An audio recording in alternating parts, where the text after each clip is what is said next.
มจะเปิดแล้วตอนนี้เขาจะไปเฮ็ดไป100%เติบจ้ะรูปแบบวัดหลวงพระบางตอนงามเติบเลย7-8 สั่นแล้วทุกคนตึกนี่จะมีความสูงที่สุดในเวียงจันทน์สบายดีกันเบิดสุขุทุกคนครับเสาร์วันอังคารวันที่1ทุกคนมานี่วันที่1เดือน7หรือว่าเดือนกรกฎาคมตอนนี้เราอยู่ที่เส้นทางดงไปหน้าบ้านโพนสีนวลเส้นนี้ก็สิออกไปสอดเส้นดงปลานขึ้นไปทางสะพานทองขึ้นไปทางโพนทันทุกคน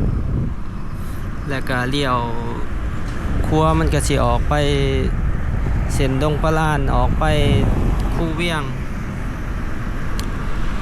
วันนี้ก็สิพาทุกคนเบิ่งโครงการก่อสร้างในเขตใจกลางเมืองเวียงจันทน์ทุกคนสายมือนี่ก็มีเฮาสิเห็นสังกะสีสีฟ้าที่เขาเจ้ากำลังจะก่อสร้างกันวันนี้ก็ถือว่าเป็นบรรยากาศฝนตกแต่เมื่อคืนนี่จนหอดตอนเช้าตอนนี้ก็เวลา9 โมงเช้าทุกคนคือว่าทุกคนก็เร่งกันออกไปลาไปการสวยมือใดฝนตกก็ทุกคนก็มักจะตื่นไปการพร้อมกันและรถก็สิติดเอาสิพาทุกคนเลี้ยวขวาลงไปทางดงปลานออกไปใส่ถนนคูเวียงพาทุกคนไปเบิ่งโครงการที่เขาเจ้าก่อสร้างตึกที่จะสูงที่สุดในเวียงจันทน์ในปีหน้าปีหื่นก็คือตึกของบริษัทลาวเซ็นเตอร์ตอนนี้ฝนขึ้นมาอยู่ 6-7 สั่นแล้วไปเบิ่งกันทุกคนโรงเรียนดงปลานทางหน้าเราจะเลี้ยวซ้าย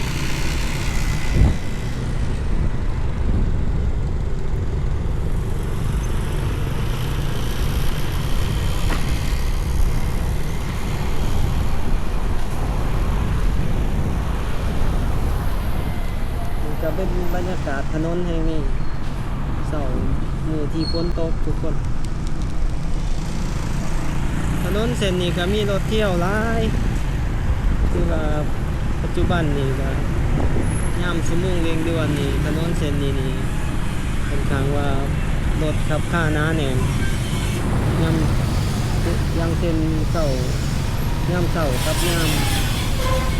แรงๆคุณทุกคนทั้งหลายจะเป็นตึกของบริษัทลาวเซ็นเตอร์จะมีทั้งอพาร์ตเมนต์แล้วก็สิเป็นทั้งคอนโดโรงแรมห้างสรรพสินค้าคือว่าอยู่ในถนนคูเวียงในเขตนี้ถือว่าเป็นพื้นที่ที่ว่ามีการก่อสร้างหลายแล้วก็ตึกอาคารหลายที่สุดต่อไปในเขตนี้ก็อาจจะเป็นแบบฟู้ดเซ็นเตอร์อาจจะมีทุกอย่างนี่ขึ้นมา7-8 สั่นแล้วทุกคนตึกนี่จะมีความสูงที่สุดในเวียงจันทน์ของบริษัทลาวเซ็นเตอร์เป็นการลงทุนจากประเทศจีนส่วนใหญ่ในเขตนี้ก็นักลงทุนจีนเนาะมาจับจองในเขตนี้หลายซึ่งว่าถนนซ้ายนี่ก็เป็นถนนซ้ายที่ว่าเป็นใจกลางเมืองนั่นแหละแต่ก่อนมีความสำคัญทางด้านเศรษฐกิจและของเวียงจันทน์ตั้งแต่อดีตจนถึงปัจจุบันสำหรับถนนซ้ายนี้ขวามือนี่ก็เป็นตึกภาคสันห้างภาคสันเวียงจันทน์เซ็นเตอร์ปัจจุบันนี่ก็มีหลากหลายห้างหลากหลายธุรกิจเขาไปเปิดแล้วอยู่ในภาคสันจากแต่ก่อน 3-4 ปีก่อนนี่ถือว่าเป็นห้างที่ว่าค่อนข้างว่าโล่งหลายปัจจุบันนี่ก็เปิดหอดสัน3แล้ว มีสายมือนี่ก็มีโครงการก่อสร้างทุกคนโอ้นี่ก็จะเป็นตึกใจกลางเมืองนี่ก็เป็นโครงการอีกโครงการหนึ่งมีคอนโดอพาร์ตเมนต์โรงแรม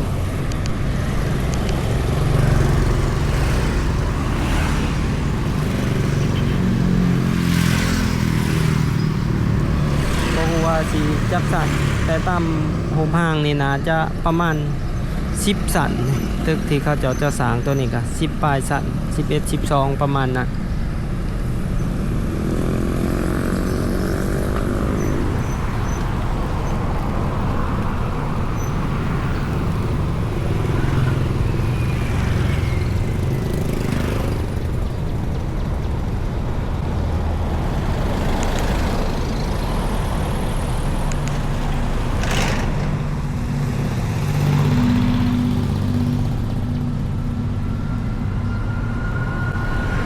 บรรยากาศ9 โมงตอนนี้9 โมงปลายน้อยหนึ่งเอาจะพาทุกคนลงไปทางตลาดกัวดิน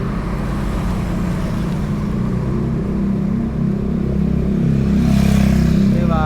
ในเขตนี้แต่ก่อนมันจะมีโครงห่างกันที่จะสร้างเป็นจุดเซ็นเตอร์ของเศรษฐกิจที่ว่าจะเป็นจุดที่ว่ามีตึกหลายเกิดขึ้นมันจะมีแผนพังขึ้นมาตั้งแต่ปี2010 2011คนทุกคนแต่ว่าตอนนั้นก็ถือว่าออนไลน์ก็ยังบ่ทันบูมเนาะหลายๆอย่างก็ยังบ่ทันเข้ามาและการเปิดตลาดหลายๆอย่างของเราก็ยังบ่ทันสามารถกระจายสินค้าได้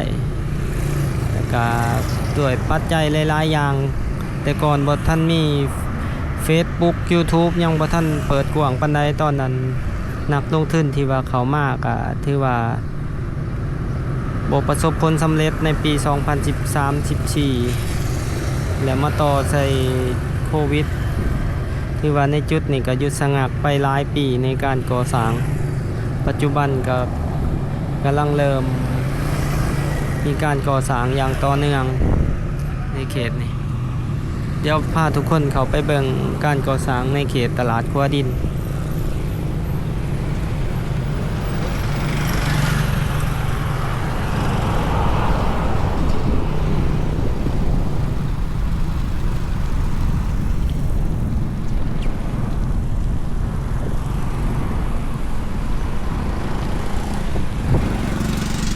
คือตึกทั้งหนาเฮานี่เป็นบ่ว่าจะเป็นตึกหาดหลวงเซ็นเตอร์หรือว่าจะเป็นตึกคิวรถเมล์นครหลวงก็ถือว่าหยุดชะงักไปเป็นตึกห่างไปหลายปีเติบ 3-4-5 ปีก็จะมาได้สร้างคือตึกทั้งข้างนี่ตึกทั้งข้างนี่ก็ถือว่าเขาจะเปิดประมาณปี 2015-16 นี่แหละแต่ว่าแผนพังที่ว่าเขาจะเฮ็ดเป็นวิดีโอเป็นเมืองทันสมัยหันตั้งแต่ปี 2011 ที่เราเห็น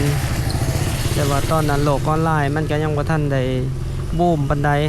คนก็ยังบ่ทันรู้จักเวียงจันทน์หรือประเทศลาวหลายนักลงทุนเขามาก็ถือว่ายากการก่อสร้างยังกับบ่ทันได้ประสบผลสำเร็จอิหยังคนกับบ่ทันได้รู้จักประเทศลาวที่สิเข้ามาเที่ยวปัจจุบันนี่มันมีสื่อออนไลน์หลายๆอย่างที่โฆษณาดึงดูดหลายๆอย่างให้ได้เห็นได้รู้เกี่ยวกับประเทศลาวปัจจุบันนี่ก็คนจีนก็ถือว่า เป็นอันดับหนึ่งของการผู้ที่เป็นผู้มาลงทุนเฮ็ดกิจการแล้วก็ลงทุนตึกอาคารโรงแรมต่างๆถือว่าเป็นอันดับหนึ่งตั้งแต่เขตใจกลางเมืองจนถึงเขตซังเจียงนี่ถือว่าคนจีนหลายที่สุดคือตลาดกัวดินนี่ก็ถือว่าไก่สำเร็จแต่ทุกคน สันลุมก็เป็นสันจอดรถ สิเป็น ตึกที่ว่าเป็นอาคารแบบเป็นแบบทรงลาวแล้วก็แบบปนกับแบบทันสมัยแล้วก็สไตล์เวียดจีนผสมกันหลายๆประเทศอยู่ในตลาดนี่เขาไปทางในก็มีการก่อสร้างแบบสไตล์แบบทางโคโลเนียลฝรั่งปนเปกันตึกจะมีจุดถ่ายรูปเมียงหลายๆอย่างแต่ยังบ่ฮู้ว่าเขาจะเปิดเป็นทางการอีกโดนปานใดทุกคนสำหรับตึกนี้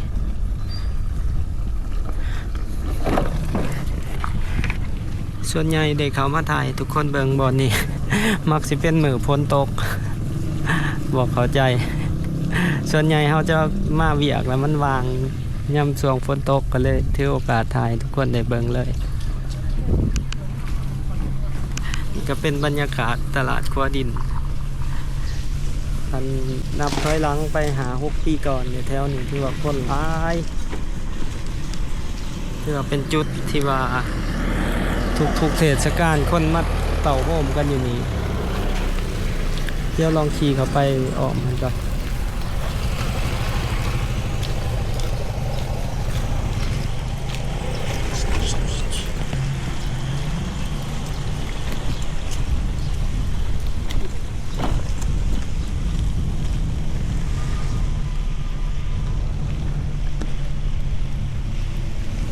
ทุกคนเลยเราเห็นในกลางเลยทางนั้นเป็นคิวรถสายไต่ทางโมแมน เป็นคิวรถสถานีรถเมล์เวียงจันทน์ตัวเขียวตึกตัวนั้นแต่ก่อนมันก็มีโครงการที่เขาจะเฮ็ดเป็นตึกสูงแต่ว่าน่าจะแม่นเจ้าของโครงการเขาจะหยุดไปและปัจจุบันนี้ก็เลยกลายมาเป็นสถานีรถเมล์เวียงจันทน์ตัวนั้นตึกศูนย์การค้า นี่ทุกคนที่เป็นตึกตลาดครัวดินบอนนี่มจะเปิดแล้วตอนนี้เขาจะไปเฮ็ดหลาย%แต่เดียวพาขี่บังไกลๆเนี่ยเนาะ เท่ากับบ่สามารถเข้าไปไกลได้หลาย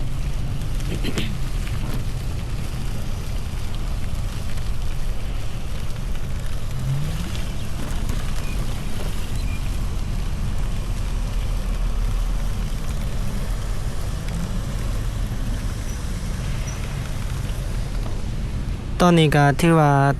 เขาเจ้ากำลังจะติดตั้งระบบแอร์ระบบไฟต่างๆยังแลนระบบไฟโอ้จะเป็นทรงแบบคือรูปแบบวัดหลวงพระบางตัวงามเติบเลยต่อไปก็สิเป็นตลาดแบบคล้ายๆแบบเมืองเก่าแน่สไตล์แบบนั้นโอ้แผงแอร์บักใหญ่เลยทุกคนเฮาก็สิขี่ออกไปละ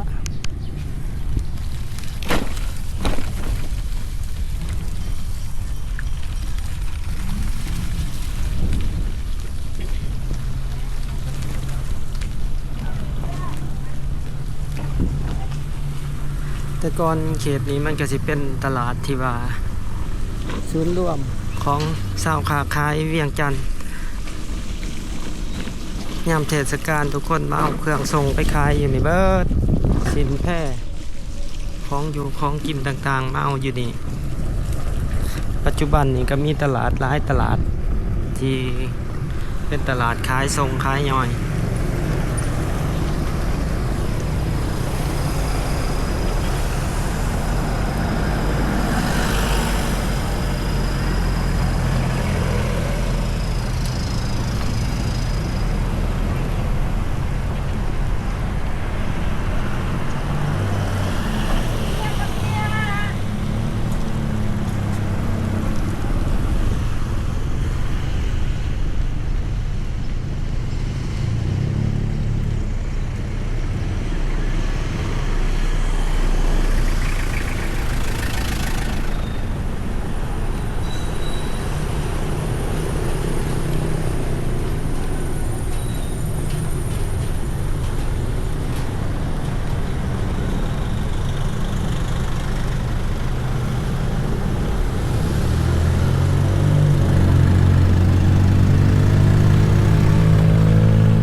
รับในคลิปนี้ก็สิมีอยู่ประมาณนี้ทุกคนวันนี้ก็ได้พาทุกคน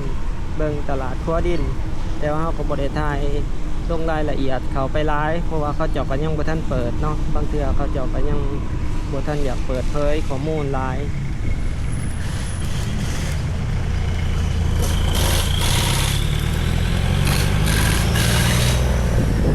เฮาก็ถ่ายในบางส่วนที่เฮาสามารถเข้าไปได้ถ่ายให้ทุกคนได้เบิ่งอัปเดตในการก่อสร้างในเวียงจันทน์พาเบิ่งบรรยากาศของเวียงจันทน์ปัจจุบันกับประมาณนี้ทุกคนถ้าเห็นคลิปนี้มีประโยชน์หรือว่า